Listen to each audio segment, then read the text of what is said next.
What up, man? It's your big brother K-Rino. Look, man, I want to say this to people who may feel like uh, they're being denied, they're being overlooked, they're being mistreated. Um, but you're not. Not the people who really are. There are people who are being denied, mistreated, overlooked, taken for granted, underpaid, all that good stuff. But this is to the people who don't fall into that category. Man, y'all don't know how good y'all got it. And it really, really bothers me more and more when I see people who act like their prosperity is poverty. They treat prosperity like poverty. They speak of it in a way as if what they have or what they're bringing in and what they're doing is just a slap in the face. It's like the worst thing ever. And as I've said many times, it's perfectly fine to not be satisfied with where you are, with your position in life. But ingratitude is something that should not be incorporated into the dissatisfaction with where you are. It's a difference. The difference between dissatisfaction and ingratitude. So when you look at people who are doing way better than people who work on jobs and things like that, and you see them complaining, and you living your purpose, you are actually doing what you want to do. You are fulfilling your dream and your purpose, and you treating it like you are enslaved. You treating it on you viewing it from that level when there are people who may have to get out there and do it a tougher way, um, or they may be trying to do it the right way and it's just not working out for them, and they love to be halfway to where you are, but you making it look like where you are is the worst thing. And I've seen millionaires talk like this, you know, like multi-millionaires at that. So to me, depending on how you word it, depending on how you what your spirit is when you project it, that's how I make my determination whether or not it's just general dissatisfaction and you motivated to elevate, which is perfectly fine, or if you just being ungrateful. It's totally being ungrateful. And the crazy part about it is that most people who think like this or feel like this from wherever they are now, there was a time where they were not where they are now. You wasn't where you are now. You were probably down here.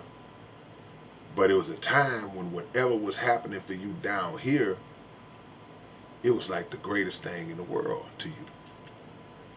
And you were very grateful.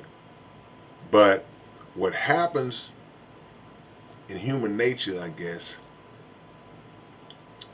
we as people, we easily become accustomed and adapted to things, good things and bad things.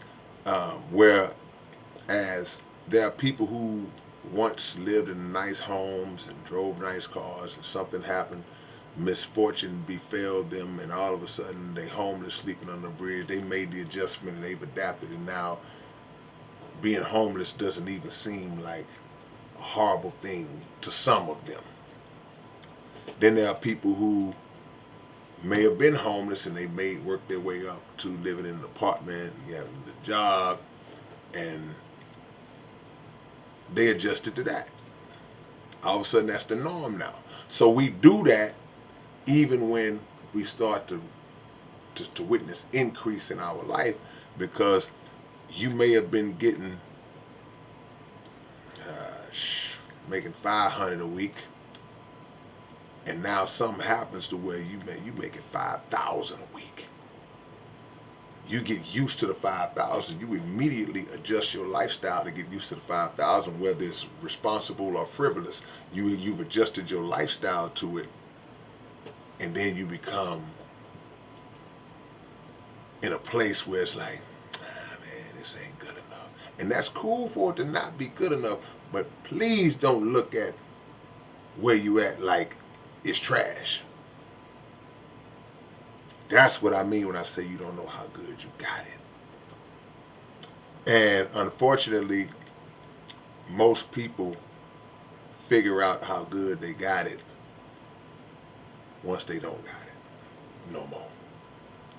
Then they understand, because that same amount that you just frowned up at because you got used to it, that same amount, when it goes,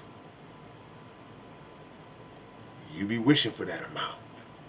And many people have lost that, and some have been blessed to get it back. And there are some who gain a full appreciation. Like, ooh, I ain't gonna be on that kind of time no more. But then there's some of us who will rise, fall, rise again, and when they rise again, they are still in that same mind frame. They never ever learned the lesson. And it's a blessing in the lesson, but some people never ever learn the lesson. You know. So, and we never come down off that high horse to really observe our surroundings, to notice people who are nowhere near the level that we own. And I mean just status-wise, financially, whatever. That's what I mean. I'm not even really talking about, but it's that level too. We never take the time to make those observations, because if we did, I like to give people the benefit of the doubt to believe that you would go, okay, yeah, you know what? My situation ain't as bad after all as I think it is. Matter of fact, it's not bad, period. And that's how we got to always think and always be grateful to the Creator for whatever it is He's blessed us with. But don't be acting like you're being slighted. Man, why I ain't get my blessings? Why you are, fool? You just not recognizing them. And if you do got a problem with it, you not working to build it up. So quit putting the blame on everybody else. Recognize how good you got it. And if there's an issue with where you are, it's on you to improve that. All right, man, it's your big brother K-Rino. Look, man, a new episode of the Underground Dialogue podcast just dropped. I want y'all to go check it out. It's featuring the SUC legend Wood. And I would love for y'all to go over there and subscribe to that channel and watch all the episodes you missed. And make sure you subscribe to this channel as well. Got all your notifications on. And spread the word when I be giving y'all this game. All right, man, it's your big brother K-Rino. Catch y'all later. Peace.